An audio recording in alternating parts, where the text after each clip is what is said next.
Programa Simples Assim. Olá você, vamos começar o Simples Assim?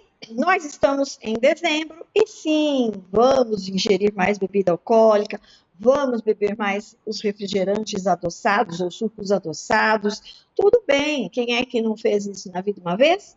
Mas olha só, a gente tem que pensar que isso não é prerrogativa mais de fim de ano, né? Eu sou do tempo em que exagerávamos apenas nas festas de fim de ano. Hoje todo mundo bebe quase todos os dias, mas o objetivo aqui hoje é falar das pessoas que vão sabidamente exagerar no beber no final do ano. Podem ser os destilados, podem ser os fermentados, podem ser aqueles que são filtrados, não importa o que você vá beber, tem efeitos deletérios para o seu organismo. E como é que a gente pode mitigar isso através da nossa alimentação mesmo? Ou que cuidados podemos ter com a nossa saúde quando ingerimos estes alimentos, essas bebidas que são sabidamente ruins para o nosso organismo? Claro que a gente leva essa pergunta para o professor Dr. Durval Ribas Filho, que é o expert no assunto, presidente da ABRAM, Associação Brasileira de Nutrologia. Seja bem-vindo, doutor, é um prazer tê-lo com a gente. Muito obrigado a você, obrigado a todos que nos assistem. E sem dúvida que esse é um tema básico extremamente importante, porque é como você falou, né? Quem é que nessas festas natalinas não vai ter uma ingesta de álcool um pouquinho acima do que deveria? É difícil, né, Gislaine? Exato, doutor. Aí vai numa confraternização, hoje à noite, inclusive, vou numa, aí vai num evento, vai numa festa da família, e por fim, acaba aqui se envolvendo. Se não bebe uma bebida alcoólica, acaba indo para o lado de um suco ou de um refrigerante que geralmente contém açúcar. Que malefícios essas bebidas fazem para o nosso organismo quando bebidas sem moderação? Não, no caso específico dos refrigerantes, é lógico que hoje nós temos o Diet, o Light, o Zero, que evidentemente não tem açúcar. E a base com relação ao açúcar é o índice glicêmico. Toda vez que você ingere um alimento que tem um alto índice glicêmico, vai fazer com que os seus níveis de açúcar eles aumentem no sangue. E aí, com isso, o seu pâncreas precisa fabricar insulina. E às vezes, se você tem um pré-diabetes, ou logicamente um diabetes, ou uma tendência a ter diabetes, isso evidentemente é prejudicial. Então, o ideal nesse caso, dentro do possível, é usar então vamos dizer assim, um refrigerante diet, refrigerante light, zero, né? No caso dos sucos, principalmente, são sucos naturais. Logicamente, os sucos são sempre muito bem-vindos, mas também alguns deles têm um alto índice glicêmico.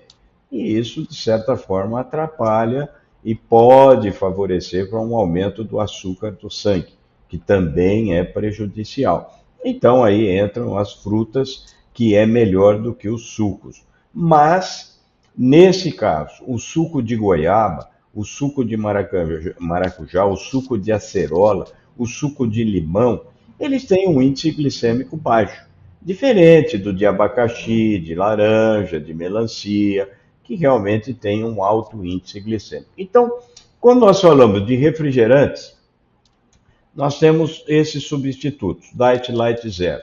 Quando nós falamos de suco, nós temos esses sucos que têm um índice glicêmico menor, portanto, são mais recomendáveis.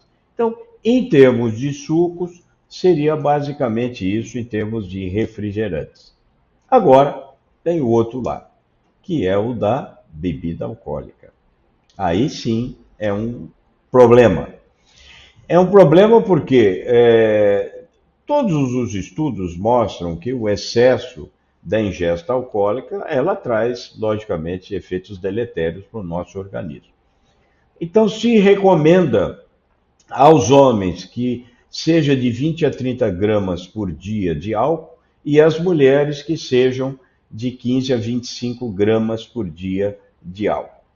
Bem, o que significa isso? Que as mulheres têm uma sensibilidade maior ao efeito do álcool. Quando nós ingerimos a bebida alcoólica, existe uma enzima que chama ADH. Essa enzima, ela vai metabolizar, ela vai quebrar o álcool em uma molécula que se chama aldeído, acetaldeído. Essa molécula, essa substância é que é prejudicial, que é deletéria para o nosso organismo. Aí existe uma outra enzima que chama ALDH2, que quebra esse aldeído, essa acetaldeído. E, consequentemente, vamos dizer assim, o álcool é metabolizado e ele não tem tanto efeito deletério. Mas tem pessoas que têm deficiência dessa enzima.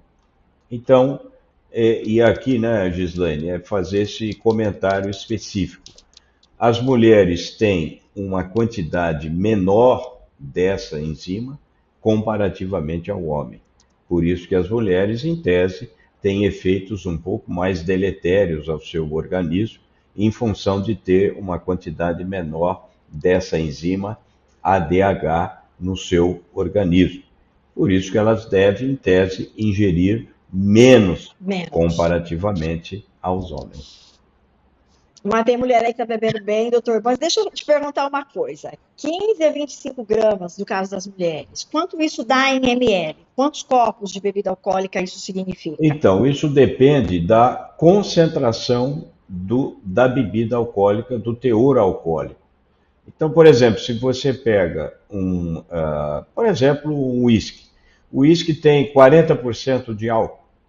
Então, 40 gramas em 100 ml. Então, se você beber 50 ml, praticamente 5 vezes 4, 20 gramas de álcool. Então, vamos dar... Já acabou a dose. Acabou a dose. Chega aí. Agora vamos para, por exemplo, o vinho. O vinho tem 10, 12, 14% de álcool. Vamos colocar 10%. Então, 10 gramas em 100 ml. Então, se eu ingerir uma taça, por exemplo, né, que tem 100 ml, então 2 taças eu posso ingerir, que basicamente seria o ideal. Então, depende muito da concentração, não é mesmo? De álcool. Tá. E aí também não dá para dizer o que é menos ruim, vinho, cerveja, ou, por exemplo, um champanhe, um espumante, não dá para saber o que é menos ruim. O que a gente sabe é que porque o vinho, que é um produto fermentado, e que tem alguns compostos que nós chamamos de polifenóis, ele realmente causa uma certa proteção cardiovascular. Todos nós já ouvimos falar do tal do resveratrol, mas não é só não. O vinho tinto ele tem uma grande quantidade de outros polifenóis, que são substâncias bioativas funcionais que nos protegem para o não desenvolvimento de dano celular, de oxidação celular. Então, aparentemente, o vinho seria melhor nesse contexto. O vinho tinto, principalmente, não que o vinho branco ele também não tenha polifenóis. Então, se a gente for comparar vamos dizer, comparativamente a diferentes tipos de bebidas alcoólicas, o vinho ele tem essa característica que seria mais benéfica comparativamente às outras bebidas. Mas o fundamental é que a gente entenda a quantidade. Esse é o grande problema. Só uma dúvida que ficou lá atrás, o doutor falou que nós produzimos uma enzima que combate o efeito do álcool no organismo. Essa enzima tem como ingerir ou é o que a gente tem pronto? Não, ela chama ALDH2. Eu vou dar aqui uma dica muito interessante. Todas as pessoas... Eu ia pedir. Não, mas olha, isso é uma observação importante. Aquelas pessoas que ingerem a bebida alcoólica e ficam vermelhas, elas têm uma quantidade menor dessa enzima. Isso. Foi feito um estudo no Japão. Geralmente, os japoneses, quer seja homem ou mulheres, eles têm uma deficiência genética dessa enzima, ALDH2. E o que acontece? Eles tomam, ficam vermelhos, ruborizados. Isso mostra que, infelizmente, essas pessoas têm mais sensibilidade a efeitos deletérios do álcool, principalmente, olha que interessante, câncer de garganta, câncer de esôfago. Então, isso eu até diria que é uma dica. As pessoas que eventualmente estejam ingerindo a bebida alcoólica e ficam vermelhas, ruborizadas, essas pessoas têm deficiência dessa enzima. E isso Então, não pode beber de jeito nenhum. devem reduzir. Então, veja, é uma dica simples e você, né, e todos que estão nos assistindo já devem ter percebido pessoas que ficam ruborizadas realmente quando ingerem o álcool, Já não é? eu tinha uma amiga que veio do Japão, que ela era japonesa mesmo, ela estava fazendo intercâmbio aqui, e todas as vezes que ela bebia, ela ficava muito vermelha, muito. Mas assim, com um copinho já, ela já ruborizada. Então, O doutor, como é que a gente pode? Porque muitas pessoas falam assim, se você intercalar a bebida com copos de água, você melhora o efeito no organismo, você não sobe, a bebida não sobe tão rápido. Qual é o efeito que a água teria durante essa ingesta de bebida alcoólica, por exemplo? o álcool, ele inibe um hormônio que é chamado hormônio antidiurético. Como ele inibe o hormônio antidiurese, ele faz com que você perca mais água, você urina mais. E o que isso significa? Em tese, você está perdendo água. Você está perdendo água. Então, a partir do momento que você toma água concomitante, você compensa esse mecanismo. E, portanto, inclusive aquela famosa ressaca do dia seguinte, ela tem possivelmente uma redução significativa. Porque a ressaca tem muito a ver com você perde muita água. É como se fosse, entre aspas, uma desidratação subclínica. Então não é por acaso que quantas vezes você está ali no bar, você está bebendo, você levanta, vai ao banheiro, volta, levanta, vai ao banheiro. Porque o álcool, ele inibe o hormônio antidiurético, força a sua diurese, você vai urinar mais. Então, a dica, sem dúvida alguma, é água, água, água. É uma maneira de você favorecer, primeiro, para que você não tenha essa ressaca no dia seguinte, mas também favorecer para que você não tenha essa desidratação subclínica e os efeitos deletérios do álcool. Essa é uma dica relativamente simples, né? Acho que são duas dicas importantes. A primeira, três, né? A primeira, não passar, se for homem, de 30 gramas por dia, mulher 20 gramas por dia de álcool. A segunda, se você ficar ruborizado, vermelha, cuidado. E a terceira é a água, muita água. Muito bem. Algumas pessoas dizem, toma isso antes de começar a beber, geralmente é uma medicação, mas antes ou depois, enfim, mas o certo mesmo é água, doutor. Toma muita água antes, durante e depois para prevenir ressacas. E também a gente sabe que o álcool ele tem um processo de absorção muito, muito rápido, né? Então, por isso, sempre que você puder comer alguma coisa antes e depois beber, é melhor, porque o processo absortivo é um pouquinho mais lento.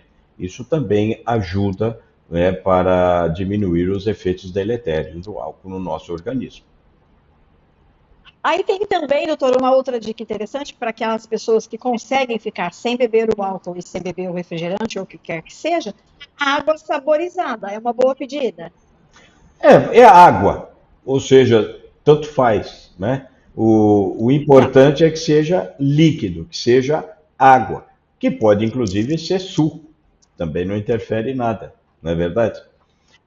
Uma coisa que também é interessante, você falou da água, qual é a bebida que mais tem água? É a cerveja, né? A cerveja, ela tem aí uns 5% de álcool, O vinho tem em torno de 12, 14%, né? O uísque tem 40%.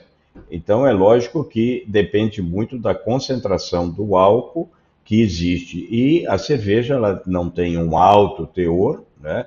E ela tem bastante água, portanto, ela é muito bem-vinda. Mas intercalar com água é sempre um santo remédio. Muito bom, doutor Durval, muito obrigada mais uma vez por ter estado conosco. Um ótimo final de ano para o senhor, um Feliz Natal e um 2025 com muita saudabilidade, é assim que o senhor fala? É verdade, muita saudabilidade, muita saúde nutrológica para todos nós, não é mesmo? E um Feliz Isso Natal, um mesmo. Feliz Ano Novo, mas com muita, muita saúde, mas com poucas, poucas calorias. Eita, aí é uma missão quase impossível, mas que quer que a gente vá comer ou beber, que o façamos com Moderação. moderação. Até o próximo, doutor Durval. Valeu, muito obrigado, um abraço a todos.